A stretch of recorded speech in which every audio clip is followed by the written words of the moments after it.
तो हेलो दोस्तों, welcome to our NEET explain channel.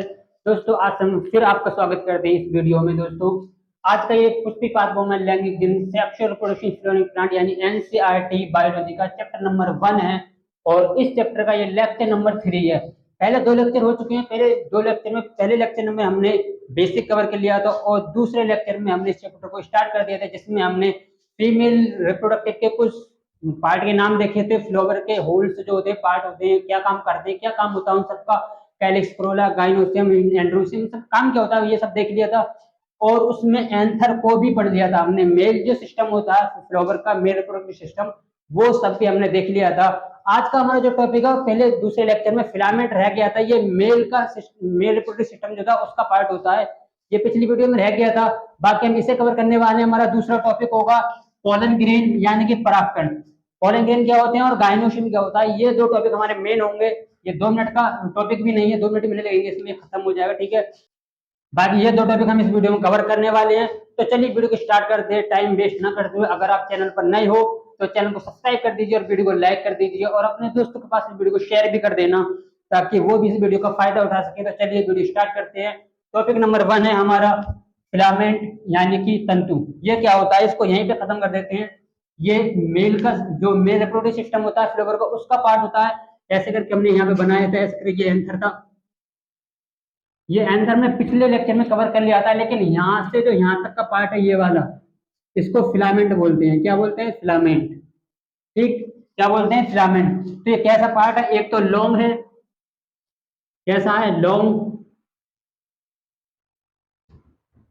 तो कैसा पार्ट है? एक तो लॉन्ग है, ठीक, और कैसा? Cylindrical and cylindrical.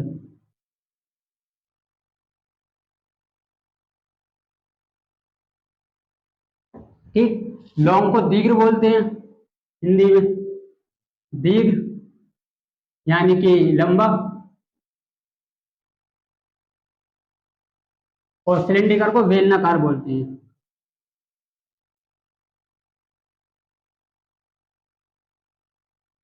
बेलनाकार बोलते हैं सिलिंड्रिकल। यहाँ पे जो होता है फ्लोवर के पास ये थैलमस होता है नीचे, और ये थैलमस से निकल के जाता है यहाँ पे, ऐसे करके ओवरी और गाइनोसियम स्टिग्मा वगैरह बने होते हैं। तो यहाँ से निकल के जा रहा है, तो किसके पास है? थैलमस। जो पुष्पासन होता है, पुष्पासन थैलमस उसके पास होता है। तो कौन होता है? प्रोक्सिमल टू पुष्पासन यानी थैलमस, थैलमस के पास होता है। लॉन्ग होता है, सिलेंड्रिकल होता है, ठीक है। और इसकी टिप पर एंथर लगा हुआ होता है। इसके बारे में बस इतना ही था, ये खत्म हो गया। हमारा जो अब नेक्स्ट टॉपिक है वो है पोलन ग्रेन यानी कि परागकण क्या होते हैं, इसको पढ़ने वाले हैं। तो चलिए, पोलन ग्रेन क्या होता है इसको समझते हैं और इसका काम क्या होता है, ये कैसा दिखता है, ये सब कुछ हम इस वीडियो में देखते हैं। तो चलिए स्टार्ट करते हैं। तो हमारा टॉपिक नंबर 2 था पोलन ग्रेन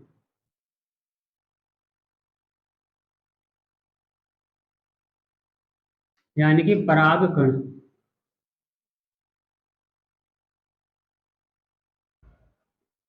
ठीक, ये हमारा टॉपिक नंबर 2, इसको ठीक से समझते हैं। और बात रही नोट्स की, तो अगर आप साथ में नोट्स बना रहे हो तो अच्छी बात है, साथ में ही बना सकते हो। वरना इसका पूरे जो लेक्चर इसका पीडीएफ आपको टेलीग्राम पे मिल जाएगा।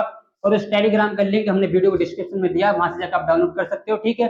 और पीडीएफ का लिंक भी हम वीडियो को डिस्क्रिप्शन में दे देंगे, वहां से भी डायरेक्ट भी आप पीडीएफ पे जा सकते हो, ठीक है। तो इसको समझते हैं ठीक से, ये क्या है। तो अगर पॉलिंग रेंज हम डायग्राम बने तो डायग्राम से बहुत अच्छे से समझ में आ जाएगा।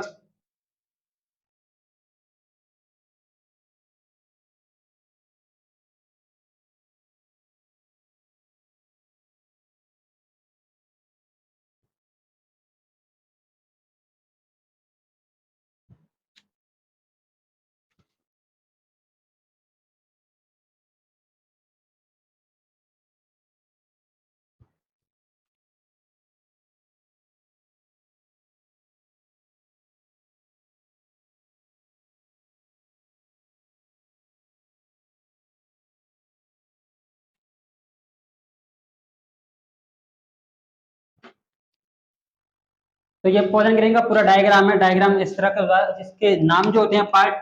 ये वाली जो बाहर वाली है सबसे खुरदरा, जो बाहर को इसकी नुकनी निकली हुई है, इसको बोलते हैं हम एक्साइन। ठीक, हिंदी में भी इसको इसको एक्साइन ही बोलते हैं। इसके अंदर जब बढ़ेंगे तो ये गोल जो सर्कुलर लेयर दिख रही है, ये वाली, इसको बोलते हैं इंटाइन, और इसको भी हिंदी में इंटाइन ही बोलते हैं।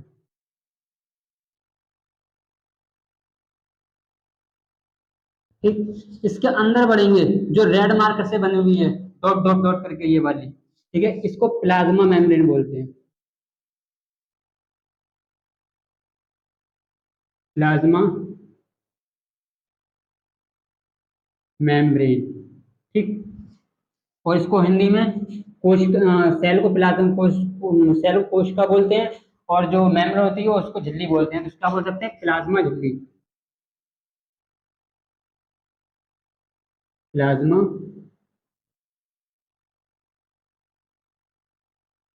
झिल्ली, इसको हिंदी में प्लाज्मा झिल्ली बोलते हैं। इसके पास जो ये गोल है बीच में सेंटर पे, इसको, ये वाला जो था ये न्यूक्लियस होता है, और होता है न्यूक्लियस यानी कि केंद्रक,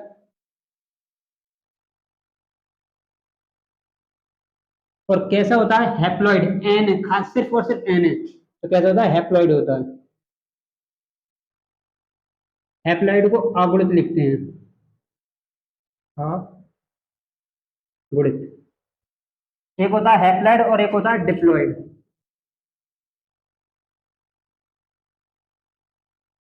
हैप्लॉइड डिप्लॉइड फर्क होता है, हैप्लॉइड जो होता है वो सिर्फ और सिर्फ एन होता है, और जो डिप्लॉइड होता है वो टू एन होता है। उसमें दो होते हैं, एन प्लस एन होता है, एन प्लस में टू एन, और इसमें सिर्फ एन होता है, तो ये हैप्लॉइड होता है आधा, और ये डिप्लॉइड होता है ना, इसके डबल होता है, ठीक। तो ये कौन सा वाला हैप्लॉइड है। बाकी हैप्लॉइड डिप्लॉइड कॉन्सेप्ट आप ठीक से अगले चैप्टर में समझोगे।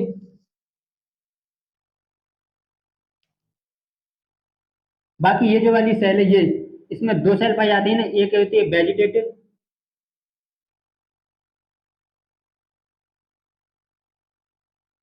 और ये जो सेल है ये है जनरेटिव,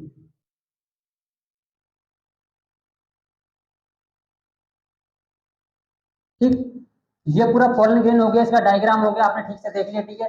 ये बीच में क्या है, इसका न्यूक्लियस है, और जो बाहर वाली लेयर है इस तरीके से गोल गोल, और हाँ ये जो जगह बची हुई जगह जगह ये है, ये है और ये है, इसको जर्म पोर बोलती है,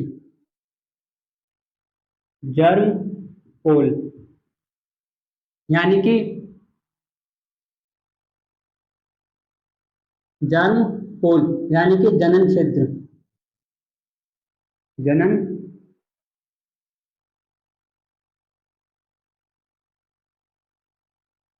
क्षेत्र, ठीक। इसको जनन क्षेत्र बोलते हैं, जर्म पोल। ये पूरा पोलन ग्रेन हो गया, इसके नाम हो गए, कौन सा पार्ट कहाँ पे है।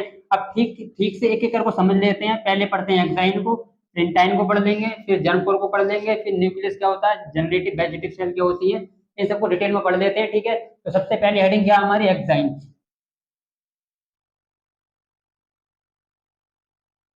एक्साइन,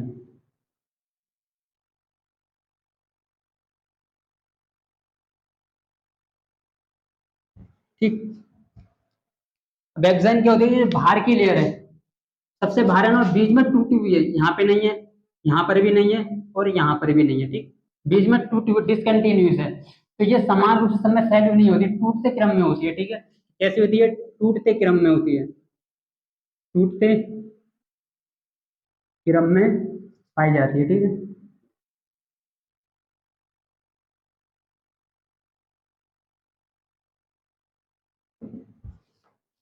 इट इज डिसकंटिन्यूस, अगर इसको इंग्लिश में लिखें तो it is discontinuous.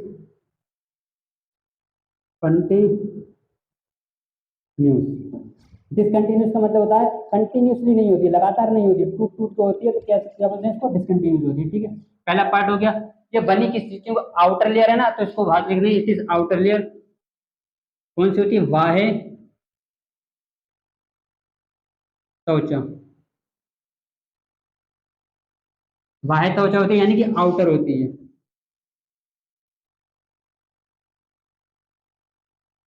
Outer layer पाई जाती है, बाह्य परत या बाह्य त्वचा यानी कि आउटर लेयर से बाहर होती है। अब बनी किस चीज की होती है ये, ठीक। मेड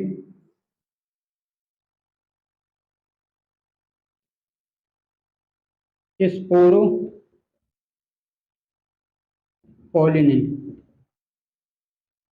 स्पोरोपोलिनिन की बनी होती है। अब स्पोरोपोलिनिन क्या है? स्पोरोपोलिनिन एक ऐसा पदार्थ है, एक ऐसा सब्सटेंस है जिसको किसी भी केमिकल से, कोई भी केमिकल हो, कोई भी एसिड हो, कोई भी एंजाइम हो, किसी भी चीज से आप इसको सड़ा गला नहीं सकते। ये सबसे हार्डेस्ट सब्सटेंस होता है अर्थ का, ठीक है। इसको तुम गला नहीं सकते। इसमें ना तो कोई पीएच, ना कोई एसिड, ना कोई एंजाइम, ना कोई तेजाब वगैरह कुछ भी डाल दो आप इस पे, ना आप इसको तोड़ सकते हो, ना सड़ा सकते हो, ना गला सकते हो, इसका कुछ नहीं बिगाड़ सकते। सबसे ज्यादा हार्डेस्ट सब्सटेंस होता है। तो स्पोरोपोलिन की एग्जाइम स्पोरोपोलिन की बनी होती है, ठीक है। तो ये क्या होता है? सबसे हार्डेस्ट सब्सटेंस होता है, यानी कि सबसे ज्यादा मजबूत अर्थ पे पाया जाने वाला। इसको किसी भी चीज से सड़ा गला नहीं सकते। तो कैसा होता? अपघटनीय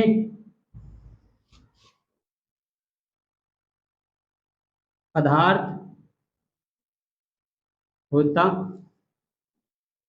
है। ये अपघटनीय पदार्थ होता है, ठीक है। यानी कि अपघटनीय पदार्थ, it is not digestive substance. आप इसको किसी भी एंजाइम, एसिड वगैरह किसी भी चीज से डाइजेस्ट नहीं कर सकते, किसी भी चीज से पचा नहीं सकते, किसी भी चीज से आप घटनी यानी तोड़ नहीं सकते, ठीक। पहले पॉइंट ये होगा, इस पर इसकी बनी होती है। अब सबसे ज्यादा हार्डेस्ट है, तो किसी भी चीज से गिरा नहीं सकते हो, तो it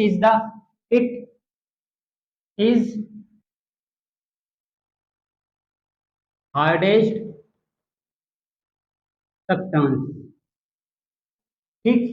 it is the hardest substance. अब इसको किसी भी चीज से सड़ा गला नहीं सकते। और ये बाहर की लेयर है, कौन सी? एक्साइन जो होती है बाहर की लेयर है, और किससे बनी हो? स्पोरोपोनिन की नहीं होती है। तो इसी के अंदर हम ये दूसरा पॉइंट ऐड कर सकते हैं। ये सुरक्षा प्रदान करता है किसको? पॉलन ग्रेन को।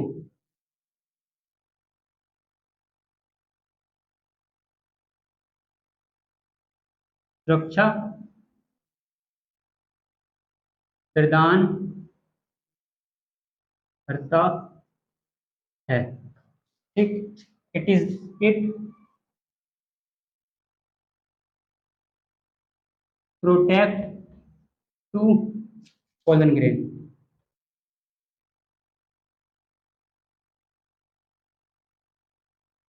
ये पॉलिनेशन को प्रोटेक्शन करता है, बाहर ले होती किसी भी, ताकि जो इन्वायरमेंट होता है बाहर का, उससे ये सड़े गले ना, इसको कोई डैमेज ना हो, इसको कोई एसिड वगैरह, क्योंकि आप इस पे एसिड डालो, एंजाइम डालो, कुछ भी डालो, इसको कोई फर्क नहीं पड़ता। जब इस पे कोई फर्क नहीं पड़ेगा बाहर की लेयर पे, तो अंदर का जो सिस्टम है, पॉलन ग्रेन है, जो nucleus haploid vegetative generative cell है, वो सब की सब सेफ रहेंगी, उन पे किसी भी चीज का कोई असर नहीं होगा। तो प्रोटेक्शन करता है पॉलन ग्रेन को। एक्साइन होगी, एक्साइन में ये पॉइंट होगा, ठीक है। इसके बाद दूसरा टॉपिक पढ़ने वाले हम इंटाइन और जर्मपोल। जर्मपोल क्या होता है और इंटाइन क्या होती है, ठीक है। अगर आप स्क्रीनशॉट लेना चाहते हो ले सकते हो, वरना इसका पीडीएफ आपको टेलीग्राम पे मिल ही जाएगा। दूसरी पढ़ते हैं जर्मपोल, यानी कि छिद्र, जनन छिद्र क्या होता है, ठीक। जर्म पोल यानी कि जनन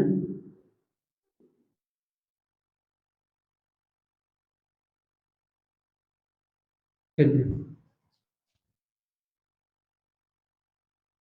आप ठीक से देखो, जो एक्साइन है, जो सबसे हार्डेस्ट सब्सटेंस स्पोरोपोलिन की बनी होती है, वो यहाँ पे नहीं है, यहाँ पर भी नहीं है, यहाँ पे भी नहीं है, यहाँ पे भी नहीं है। और जहां पर एक्साइन नहीं है, उसी जगह को हम क्या बोल रहे हैं? जर्मपोल। जहाँ पे एक्साइन नहीं है, एक्साइन जहां एब्सेंट है, उस जगह को क्या बोल रहे हैं? जर्मपोल, ठीक है। तो इसमें पहला पॉइंट हो जाएगा, एक्साइन जहां जहां पे उपस्थित नहीं होती है, उस जगह को क्या बोलते हैं? जर्मपोल। तो जहां या जिस स्थान पर एंजाइम नहीं पाई जाती है, उस स्थान को जर्म पोल या जनन छिद्र बोलते हैं, ठीक। जहां जहां एंजाइम absent है, वेयर हेक्साइन absent, ठीक, where hexyne absent is called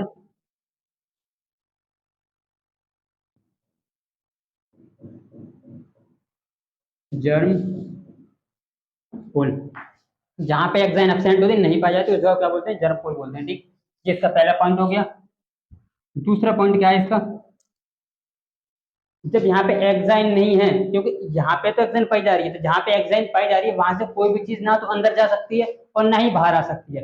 लेकिन जहाँ पे एक्साइन नहीं है वहां से तो कोई भी चीज अंदर जा सकती है ना, और वहीं से कोई भी चीज बाहर आ सकती, कोई भी चीज बाहर आ सकती है, ठीक है। तो जब कोई भी चीज यहाँ से बाहर आ सकती है तो अंदर से क्या चीज बाहर आ सकती है, तो यहीं से जो ये वाली सेल होती है वेजिटेटिव, अंदर की जो होती है ये जो होती है इंटाइन और वेजिटेटिव सेल, ये क्या बनाती है, ये पोलन ट्यूब बनाती है यानी परागनालिका, और वो परागनालिका यहीं से बाहर निकल के चलती है, यहीं होकर बाहर निकल के जाती है। तो ये क्या वहां से कहा निकलती है, पोलन ट्यूब या परागनालिका,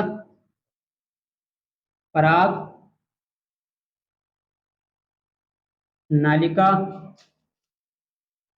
परागनालिका जनन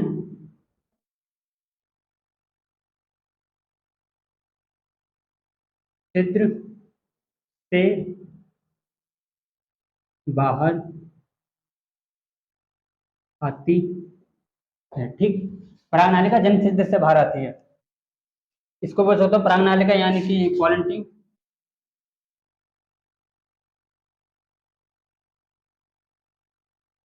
pollen tube grow outside through the germ pole, क्या बोलते हैं, जर्म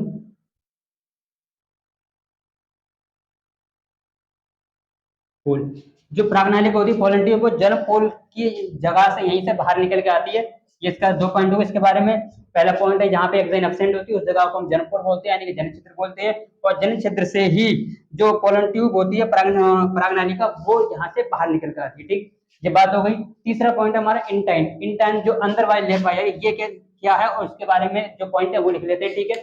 तो स्क्रीनशॉट लेना चाहते हो ले लीजिए वरना मैं इसको मिटा दूँ। हमारा एक्साइन हो गई, जर्मपोल हो गया, अब बचते इंटाइन नंबर 3।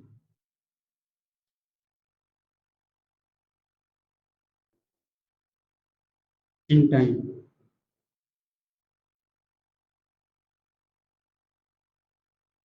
ठीक। इंटाइन क्या है,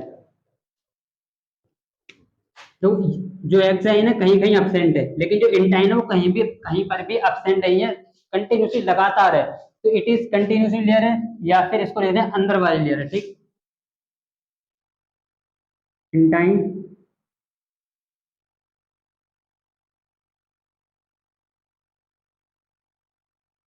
अंत परत होती है, ठीक है। कौन सी है, अंत, अंदर वाली परत होती है, ठीक है। उसके बाद इट इज इट इनर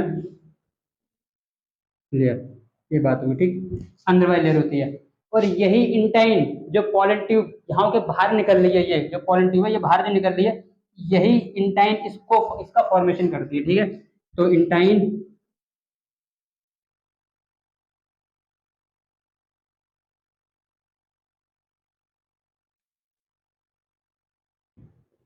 पराग नालिका का निर्माण करती है। जो वेजिटेटिव सेल होती है इसकी हेल्प से जो इंटाइन होती है यही परागनालिका यानी कि पोलन ट्यूब का निर्माण करती है, उसको प्रोड्यूस करती है। इंटाइन प्रोड्यूस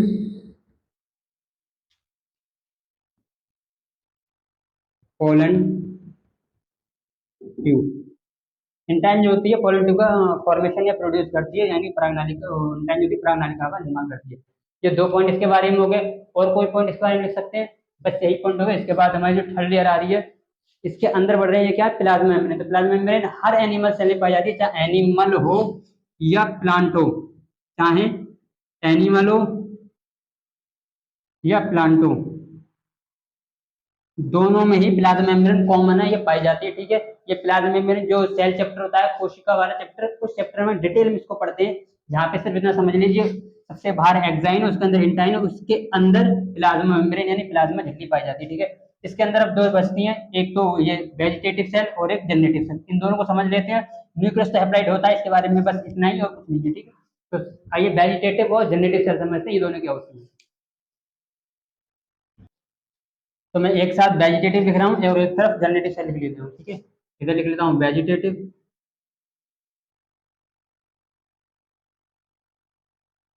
और इधर लिख ले रहा हूँ जनरेटिव।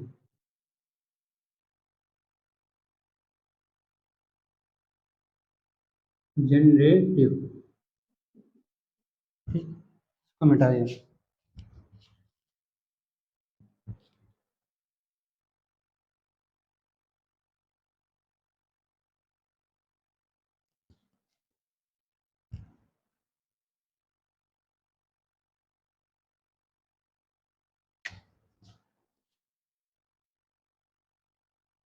इन दोनों के बारे में क्या हो सकता है, जो वेजिटेटिव सेल जो होती है, इसके अंदर जो न्यूक्लियस होता है वो इरेगुलर शेप होता है, यानी ऐसा भी हो सकता है। इसके अंदर जो न्यूक्लियस होता है, जो यहाँ पे न्यूक्लियस है, ये गोल भी हो सकता है, ऐसा भी हो सकता है, ऐसा भी हो सकता है, और इस तरह से भी हो सकता है। यानी इसके अंदर जो न्यूक्लियस है वो किसी भी शेप का पाया जाता है, तो किसी भी शेप का कोई शेप नहीं है तो उसको हम इरेगुलर बोलते हैं, ठीक है।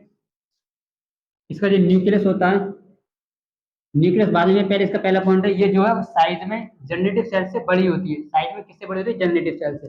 तो इट ये बिगेस्ट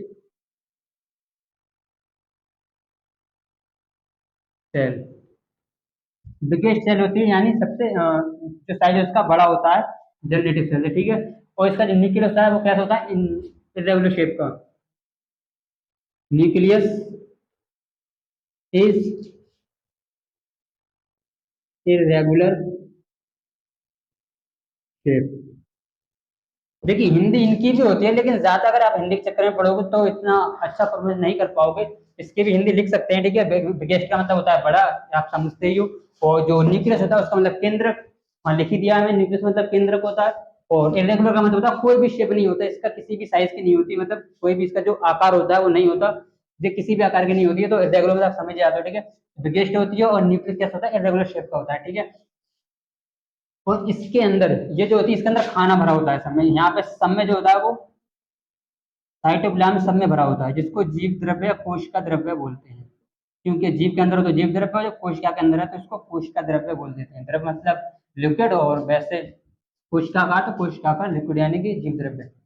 तो इसके अंदर जब साइटोप्लाज्म होता है तो ये जो जनरेटिव सेल होती है इसको खाना भी खिलाती है। जनरेटिव सेल को खाना खिलाती है कौन, वेजिटेटिव सेल। तो ये नरिशमेंट करती है किसका, नरिश टू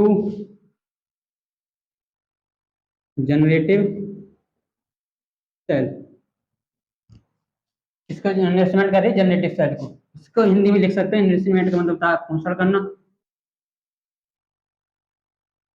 पोषण करती है किसका, जनरेटिव सेल का, पोषण देती है इसे, जनरेटिव सेल को। इसका मतलब समझ गया, जनरेटिव यानी यही यहाँ पे लिखा हुआ है जनरेटिव सेल, ठीक है। तो पोषण किसको किसको, जनरेटिव सेल को पोषण देती है, इन्वेस्टमेंट करती है। इसका जो न्यूक्लियस होता है वो रेगुलर शेप का होता है और सबसे बड़ी सेल होती है। अब बती जनरेटिव सेल, ठीक है। तो एक मिनट, मैं इसको इधर लिख दे रहा हूँ, ठीक। ये जो है इसमें यहाँ पर होगा, ठीक।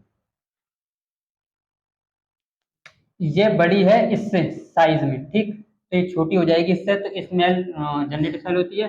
बाकी इसका जो न्यूक्लियस होता है वो स्पिंडल शेप का होता है, जो होता है ये ऐसे करके। न्यूक्लियस किसका, न्यूक्लियस ये जनरेटिव सेल का। स्पिंडल का मतलब होता है ऐसे करके, कोई भी सेल होगी उसका न्यूक्लियस जो होता है वो इस तरीके से होगा।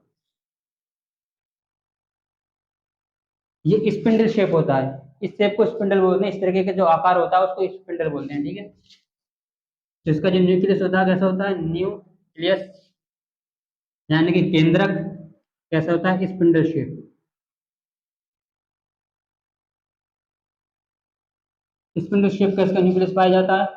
और पॉइंट क्या हो सकते हैं, ये जो होती है, क्योंकि ये जो साइटोप्लाज्म है वेजिटेटिव सेल का, इसके अंदर ऐसे ही घूम रही है, फ्लो, जो पानी में तैरते हैं ना, फ्लोट करना यानी तैरना, तो ये तैरती रहती है किसमें, साइटोप्लाज्म में, तो फ्लोट करती है, फ्लोटिंग इन साइटोप्लाज्म ऑफ किसका, जनरेटिव सेल का, सॉरी वेजिटेटिव सेल का, वेजिटेटिव सेल। फ्लूइड का मतलब होता है तैरती रहती है, इसमें साइटोप्लाज्म यानी जीव कोशिका द्रव्य में किसके, वेजिटेटिव सेल के, ठीक है। और इसका तीसरा पॉइंट हो जाता है, इसके पास देखो यहाँ पे ये वर्ड से आपको दिख रहा होगा, ये है और एक ये है, दो मेल गैमीट है इसके पास। इसके पास क्या होते हैं, हैव टू मेल गैमीट, ठीक, दो मेल गैमीट होते हैं इसके पास। और इसमें एक पॉइंट और ऐड कर लीजिए, ये जो होती है वेजिटेटिव सेल, जो पोलन ट्यूब निकल के, पोलन ट्यूब जो होती है प्राइमरी का, इसका जो फॉर्मेशन करती है वो वेजिटेटिव सेल करती है, ठीक। बंदी किसकी हेल्प से जाती है, इसके ऐसे करके यही बाहर को निकल जाती है, लेकिन ये बंदी किससे, वेजिटेटिव सेल से, ठीक है। तो ये क्या काम करती है, formation, formation of pollen tube, ठीक। पोलन ट्यूब का फॉर्मेशन करती है, फॉर्मेशन मतलब होता है बनाना, और पोलन ट्यूब मतलब परागनालिका, परागनालिका को बनाती है। जो हिंदी नोट्स हैं, जो हैंड रिटन नोट्स हैं कॉपी में, वो मैंने टेलीग्राम पे जो डाली है, उसमें हर एक शब्द की हिंदी लिखा हुई है, तो आप बेहतर होगा वहां से लेंगे, क्योंकि अगर मैं यहाँ पे हिंदी इंग्लिश हर एक शब्द की हिंदी लिखूंगा, हर शब्द की इंग्लिश लिखूंगा, तो वीडियो बहुत लंबी हो जाएगी और इतने ज्यादा कवर नहीं कर पाएंगे, ठीक है। तो मैं जो जरूरी शब्द है उनकी हिंदी लिख दे रहा हूँ, जैसे निरसोग इसका पोषण होता है, फॉर्मेशन मतलब होता है बनना, ठीक, फॉर्मेशन में बनना। और पोलन ट्यूब मतलब मैंने लिख ही दिया कई जगह, यहाँ पे मिटा दिया पिछले वाले, पोलन ट्यूब मतलब परागनालिका, ठीक है। तो ये सब हो गया, बाकी आप नोट्स से ही नोट्स बनाना, जो टेलीग्राम पीडीएफ वहां से नोट्स लेके ही नोट्स बनाना, तो आपको बेहतर रहेगा, क्योंकि वहां पे हर एक शब्द की हिंदी लिखी हुई है और आपको अच्छे से बना भी पाओगे कि किस तरीके से नोट्स बनाए जाते हैं। तो ये वेजिटेटिव जनरेटिव सेल हो गई, यानी कि पोलन ट्यूब में हमने सब कुछ देख लिया। एक्सैन क्या होती है, आउटर लेयर होती है, स्पोरोपोलिन की बनी होती है, सबसे हार्डेस्ट सब्सटेंस होता है स्पोरोपोलिन, और अपघटनीय होता है, ठीक है। इसके अंदर कौन सी पाई जाती है, इंटाइन, इंटाइन कंटिन्यूसली लेयर होती है, अंदर पाई जाती है, और ये पोलन ट्यूब यानी प्राइमरिका का फॉर्मेशन करती है, इसी की हेल्प से होता है, ठीक है। और इसके क्या होता है, इसके पास साइटोप्लाज्म होता है, नरिशमेंट करती है किसको, जन सॉरी अंदर की लेयर होती है, ठीक है। इतना इसके बारे में सिर्फ इतनी पॉइंट हो गई। इसके बाद जहाँ पे एक्साइन अब्सेंट होती है, जहाँ पे एक्साइन नहीं होती, इसी इनको जनपोल बोलते हैं, यानी कि जनन क्षेत्र। तो जहाँ एक्साइन एब्सेंट होते हैं वहाँ जनन क्षेत्र बोलते हैं, और वहीं से पोलन ट्यूब निकल के बाहर जाती है, ठीक है। इसके अंदर आओगे तो प्लाज्मा मेम्ब्रेन होती है, और प्लाज्मा मेम्ब्रेन एनिमल प्लांट सब में कॉमन होती है, ठीक है। फिर इसके अंदर आओगे तो यहाँ पे वेजिटेटिव और जनरेटिव सेल मिलती है आपको। वेजिटेटिव सेल जो होती है बड़ी होती है, इसका न्यूक्लियस इरेगुलर शेप का होता है, और जो जनरेटिव सेल होती है वो साइज में इससे छोटी होती है, वेरी, तो उसका जो न्यूक्लियस होता है वो स्पिंडल शेप का पाया जाता है, ठीक है। और बाकी ये फ्लोट करती है किसमें, साइटोप्लाज्म में, किसके, वेजिटेटिव सेल के साइटोप्लाज्म में फ्लोट करती रहती है, तैरती रहती है। बाकी इसके पास दो मेल गैमेट होते हैं, और इसका जो न्यूक्लियस होता है पोलन का हैप्लॉइड होता है, यानी अगुणित होता है, ठीक है। इसके बारे में ये सारी पॉइंट होगी, पोलन ग्रेन एक परागकण यहाँ पे खत्म हो गया। अब इसके क्या क्या फायदे और क्या क्या नुकसान है ये भी हम देख लेते हैं, और एक पॉइंट यहाँ पे और लिख लेते हैं, ठीक है। तो जो पोलन ग्रेन है परागकण, इसके बारे में दो पॉइंट होते हैं, एक तो इस पर जर्म पोल पाया जा रहा था, जर्म पोल यानी कि जनन छिद्र,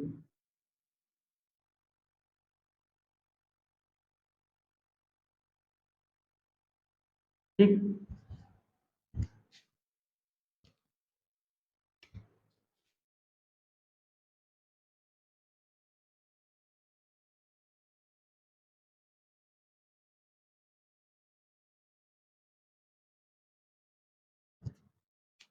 ये जो पोलन ग्रेन था, पोलन ग्रेन का साइज ऐसा था, और इसके ऊपर जहाँ पे एक्साइन अपसेंट थी, जहां जहां पे एक्साइन नहीं है, इसको क्या बोल रहे थे हम, जर्मपोल, जनन छिद्र।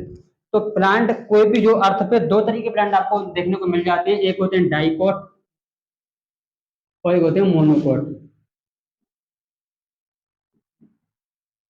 डाइकोट मोनोकोट, इसको द्विबीजपत्री बोलते हैं, द्विबीजपत्री,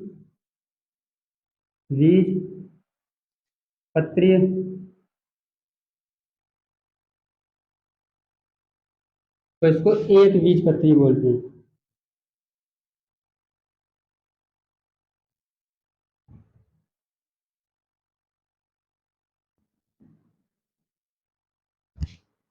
डाई मतलब दो, द्वि और कॉट मतलब पत्रीय, डाइकोट डाइकोटिलिनस होता है द्विबीजपत्रीय, मोनो मतलब होता है एक एक बीज, और कोट मतलब बीज पत्री, ठीक है। तो एक बीज पत्री होता है और ये डाइकोट दो बीज पत्री होता है, ठीक है।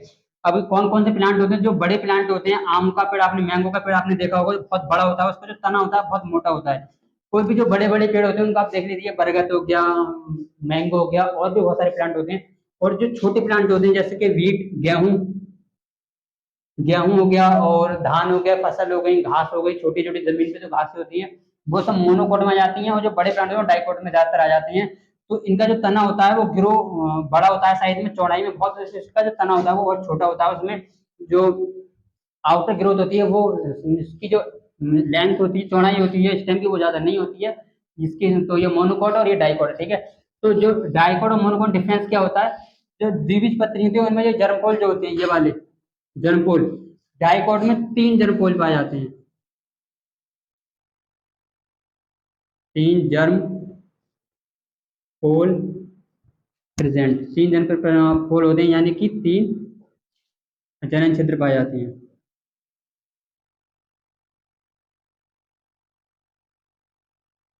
ठीक। और इसमें ये जो होता है ये मोनोकोट का है, तो इसमें सिर्फ एक ही पाया जाता है, इसमें तीन है, इसमें एक ही है, इसमें एक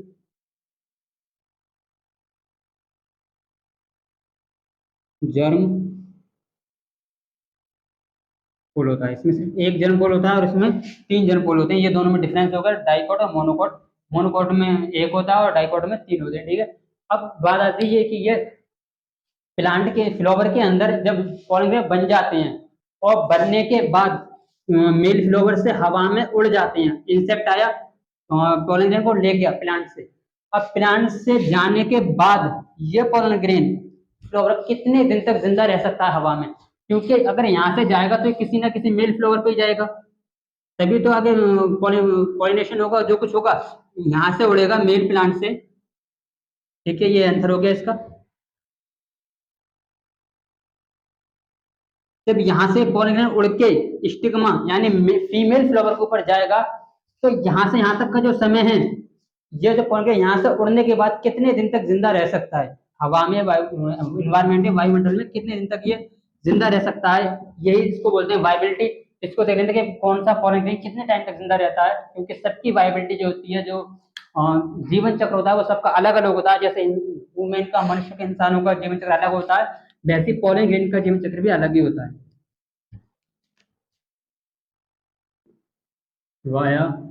वायाबिलिटी ऑफ पोलन ग्रेन्स, पराग कण का जीवन चक्र, कोई भी पोलन ग्रेन हो, कोई परागकण, उसका जीवन चक्र कितना होता है, तो कोई भी पोलन ग्रेन आप उठा लीजिए, या तो वो 30 मिनट तक जिंदा रह सकता है या फिर 30 दिन, ठीक। और कुछ जो होते हैं वो 30 दिन से ज्यादा भी जिंदा रहते हैं। तो जो 30 मिनट जो होती है, 30 मिनट तक ज्यादातर मोनोकोट के जो होते हैं वो पाए जाते हैं, मोनोकोट के इसमें, जैसे कि हो गया वीट, राइस और केरल, जैसे धान, गेहूं वगैरह जो छोटे पौधे होते हैं, जो सीजन द्वारा सीजन फसल उठ जाती हैं, क्योंकि धानों की फसल जो होती है 6 महीने की फसल होती है बस। तो जो इनके जो पॉलन ग्रेन होते हैं मेल प्लांट से उड़ने के बाद अगर 30 मिनट के अंदर अंदर फीमेल प्लांट तक पहुंच गए, तब तो पॉलिनेशन हो जाएगा। अगर 30 मिनट से ज्यादा टाइम लगा तो पॉलन ग्रेन मर जाएगा, वहां तक नहीं पहुंचेगा।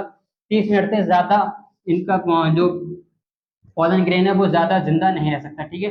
अब उधर 30 डेज कौन कौन से होते हैं, तो इसमें आप एक ट्रिक से याद कर लीजिए, सालार, SLR, सालार, ठीक।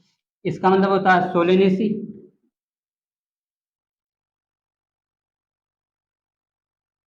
और ये होती है लेग्यूमिनेसी,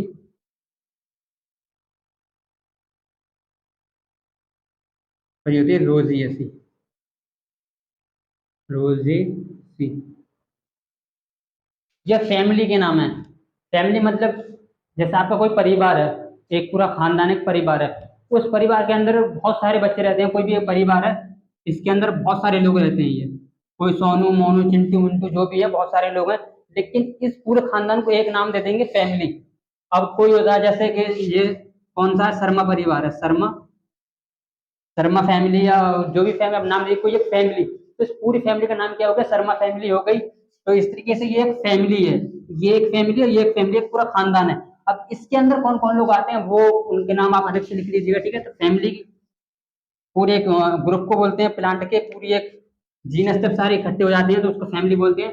इसमें कौन कौन सा आ जाते हैं, तो इसमें आ जाएगा पोटैटो, टोमेटो, टोबैको और ब्रिंजल। ठीक, पोटैटो मतलब आलू, टोमेटो मतलब टमाटर, टोबैको मतलब तंबाकू, तंबाकू का जो पेड़ होता है वो आ जाएगा, और ब्रिंजल मतलब होता है बैंगन। ठीक, सोलेनेसी में आ जाएंगे potato, tobacco, potato, tomato, tobacco, brinjal, आलू, टमाटर, तम्बाकू और बैंगन। ठीक है। अब आते हैं लेग्यूमिनेसी में कौन कौन से प्लांट आते हैं, तो इसमें आ जाएगा pea, bean, gram, pea bean gram, मटर,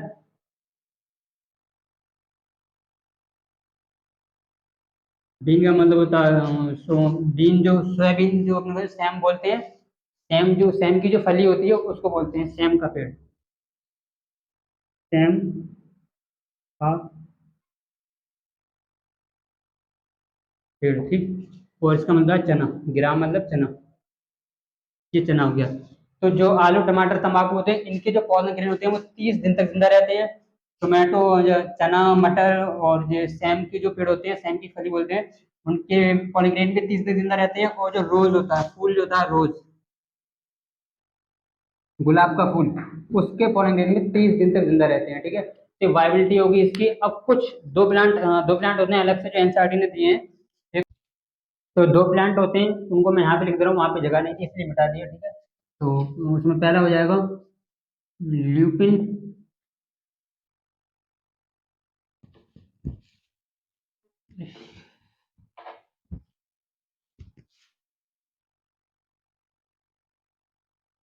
ल्यूपिन लुपाइनस, पहला प्लांट ये हो गया,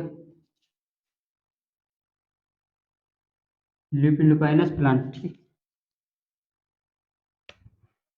ये जो होता है ये ज्यादातर अल्पाइन टुंड्रा में मिलता है,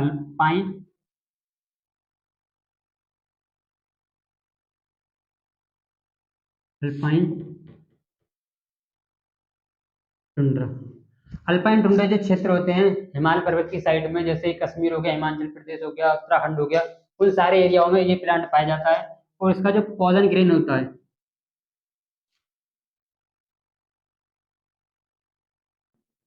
इसका जो पॉलन ग्रेन की जो वाइबिलिटी होती है वो 10,000 साल तक होती है। 10,000 साल तक इसका पॉलन ग्रेन हवा में, इन्वायरमेंट में जिंदा रह सकता है। ठीक है, ये पहले प्लांट होगा। दूसरा प्लांट होता है टेट पाल,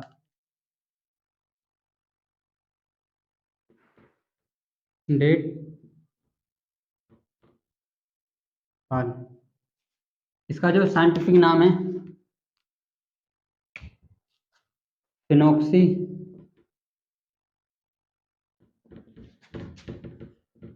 डिक्टेलू फेरिया। इसका जो वैज्ञानिक नाम है वो फिनोक्सी डिक्टेलू फेरिया, साइंटिफिक नेम। और इसके जो पॉलन ग्रेन होते हैं,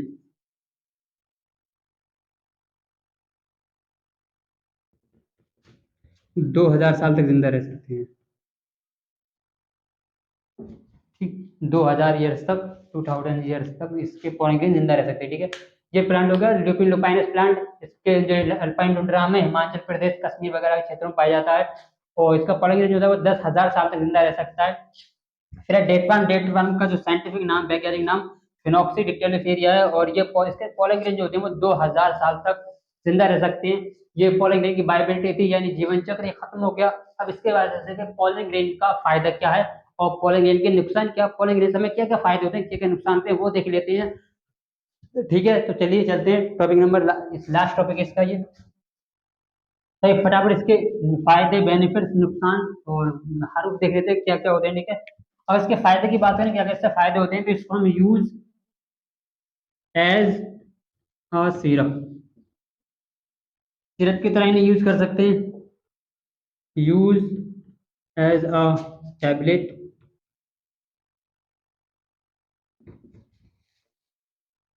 use as a food supplement,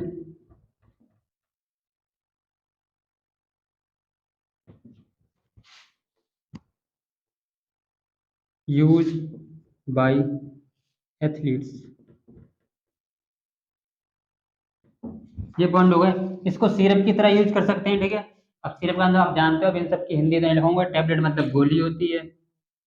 ठीक है,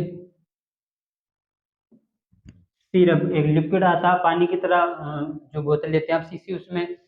फूड सप्लीमेंट, जो लोग बॉडी बिल्डर होते हैं, जो बॉडी बनाते हैं, जिम वगैरह करते हैं, वो सब जो डिब्बे यूज करते हुए में बहुत सारे बॉडी बिल्डर इस पोलन ग्रेन को भी फूड सप्लीमेंट की तरह यूज करते हैं।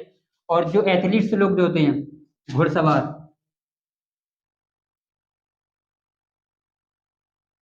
ठीक, घुड़सवार, तो घुड़सवार भी इस पोलन ग्रेन को यूज करते हैं अपने घोड़ों को खिलाने, ताकि वो अच्छी रेस लगाएं और रेस में जीत सके। तो इसको सिरप की तरह यूज किया जाता है, टैबलेट की तरह यूज किया जाता है, और जो फूड सप्लीमेंट होते हैं उसकी तरह यूज किया जाता है। और बाकी जो एथलीट्स होते हैं घुड़सवार, वो इसका यूज करते हैं। ठीक है, रेसिंग में।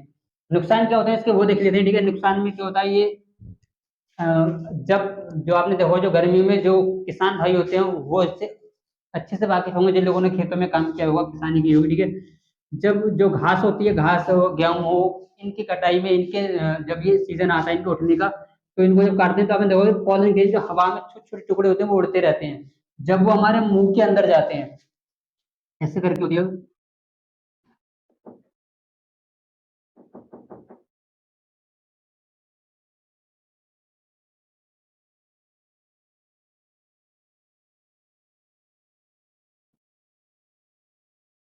ठीक है, ये हमारी ब्रोंकाई हो गई, ये हमारी विंड पाइप हो गई, जहां से हम सांस लेते हैं, विंड पाइप। विंड पाइप जो यहाँ पे होती है, तो सांस लेते हैं, बाहर जो दिखती है विंड पाइप हो गई। और यहाँ पे जो लंग्स होते हैं, जो सांस लेते हैं लंग्स, जब पॉलन ग्रेन हवा से उड़ के मुंह के द्वारा इसके अंदर आ जाते हैं, ब्रोंकाई के अंदर, इसके अंदर आ जाते हैं, तो क्या काम करते हैं, ये यहाँ पे एलर्जी कॉज कर देते हैं, और इस जो लेयर होती है इसको डैमेज कर देंगे। जब एलर्जी हो जाएगी, क्या होगी, जब allergy, allergy cause in asthma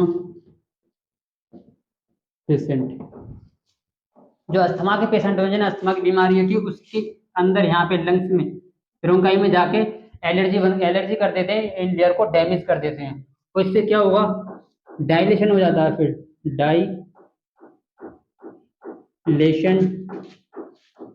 in bronchi of asthma patient, बाकी ऊपर लिखाई। ठीक है, डायलेशन कर देते हैं किसमें, ब्रोंकाई में। ये जो है, ये को हम ब्रोंकाई बोलते हैं, ये जो होती है। ठीक है, अगर इसको हम यहाँ पे इस तरीके से देखें, ये इसकी जो अंदर का स्पेस होता है वो मान लो इतना है। अगर यहाँ पॉलन ग्रेन आएंगे तो इसे डैमेज करेंगे, जब डैमेज करेंगे तो अंदर से ये खत्म होगी, जब ये खत्म होगी तो यहाँ का जो स्पेस होता है वो बढ़ जाता है दोनों साइड की तरफ, ऐसे करके इसका जो इतना स्पेस होता है इससे ये ज्यादा हो जाएगा, अंदर की जगह बढ़ जाएगी। तो जब इतना स्पेस था, इससे हम नॉर्मल सांस ले रहे थे, लेकिन जब इसका स्पेस बढ़ गया, तो स्पेस बढ़ जाएगा तो वहां से सांस अच्छे से नहीं आ पाएगी। जो ऑक्सीजन है और CO2 है, उसका जो ट्रांसफॉर्मेशन होगा, आदान प्रदान, वो अच्छे से होगा ही नहीं। तो इसलिए जब अस्थमा पेशेंट के अंदर डायलेशन हो जाता है, एलर्जी हो जाती है पॉलन ग्रेन की वजह से, तब इनको सांस लेने में दिक्कत होती है, इनकी सांस फूलने लगती है, इनको सांस मतलब उखड़ने की बीमारी भी हो जाती है। हालांकि वो अलग बीमारी होती है, लेकिन जैसे सांस पड़ती है ना, ठीक वैसे ही इन पेशेंट के अंदर भी यही होता है, सांस लेने में बहुत ज्यादा दिक्कत हो जाती है जब पॉलन ग्रेन इनके अंदर एलर्जी कॉज कर देते हैं। ठीक है, तो इसके फायदे और बेनिफिट्स और नुकसान और हार्म हो गया। ठीक है, ये सिरप की तरह यूज किए जाते हैं, टैबलेट की गोली आती है इसकी, फूड सप्लीमेंट, और इसके एथलीट जो होते हैं वो इसको यूज करते हैं। और बाकी जब अस्थमा पेशेंट में मुंह के द्वारा ये अंदर ब्रोंकाई में चले जाते हैं तब इसमें ये एलर्जी कॉज कर देते हैं, और जो उनके जो ब्रैंकाई होती है उनमें डायलेशन करते हैं, उनकी स्पेस जो है उसको बढ़ा देते हैं। जब स्पेस बढ़ जाता है तो उसमें जाहिर सी बात है उनमें सांस लेने में दिक्कत होगी। इसके नुकसान और फायदे हो गए। ठीक है, अब अगला हमारा टॉपिक जो था वो है गाइनोसियम। हमने 3 टॉपिक इसमें बात की थी, फिलामेंट, पॉलन ग्रेन, और तीसरा था हमारा गाइनोसियम,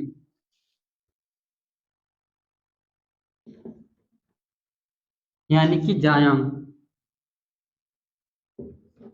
लेक्चर काफी बड़ा हो गया, अगर हम इसी टॉपिक को, ये भी एक बहुत बड़ा टॉपिक, अगर इसी टॉपिक को इसी वीडियो में कवर करेंगे तो लेक्चर बहुत बड़ा हो जाएगा और ज्यादा बड़ा लेक्चर आप देख नहीं पाओगे। ठीक है, तो छोटे लेक्चर में एक एक अलग अलग टॉपिक अच्छा रहेगा। तो इस टॉपिक को, इस गाइनोसियम हम लेक्चर नंबर 4 में कवर करेंगे। ठीक है, लेक्चर नंबर 4 में इस टॉपिक को देखेंगे। बाकी इस वीडियो को, इस लेक्चर को यहीं पे रोकते हैं।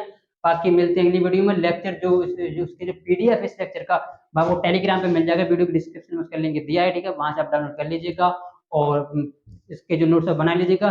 और मेरे अगर राय मानो, मेरी सलाह मानो, तो जितना जो लेक्चर हो उस लेक्चर का उसी में कवर करो।